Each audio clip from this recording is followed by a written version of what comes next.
Hello friends, in this brief video, I shall try to talk about two very common childhood illnesses, adenoviral infection and Kawasaki disease. And since they have a lot in common, let's see how we can differentiate them.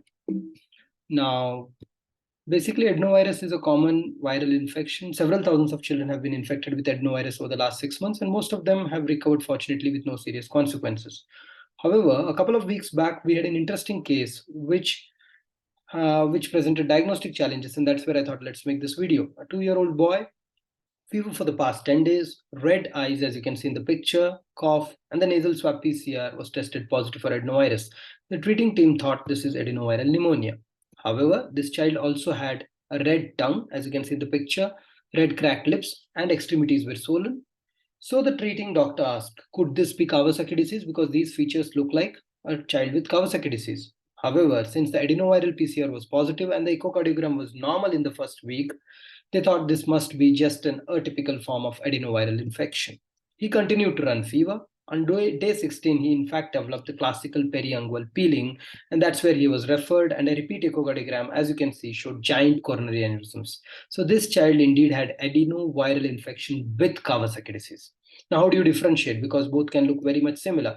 Now, adenoviral infection is one where you have red eye with discharge, whereas in Kawasaki disease, you never get a discharge with red eyes. Fever typically lasts for 6 days, sometimes for 8 days in adenoviral infection. In Kawasaki disease, it can run anywhere between 1 to 2 weeks.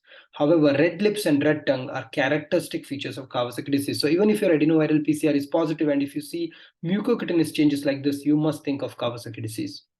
Can both of them coexist? Yes, they can. Adenoviral infection sometimes can trigger Kawasaki disease. So in a child with adenoviral infection, if there is persistent fever beyond a week, red lips, red tongue, extremity swelling, and especially if the platelet counts are rising, you must think of Kawasaki disease.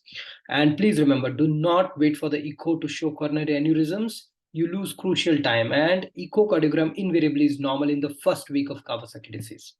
So in this interesting publication in the Korean Journal of Pediatrics, where they tried to look at two groups of children, both of them were having adenoviral infection. However, one group developed Kawasaki disease. So it is basically adenovirus without Kawasaki disease and adenovirus with Kawasaki disease. And what did they say?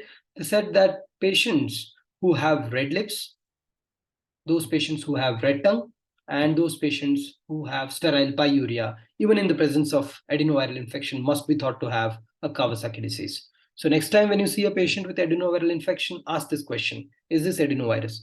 Is this Kawasaki disease? And sometimes it can be both, and you need to treat both. Thank you.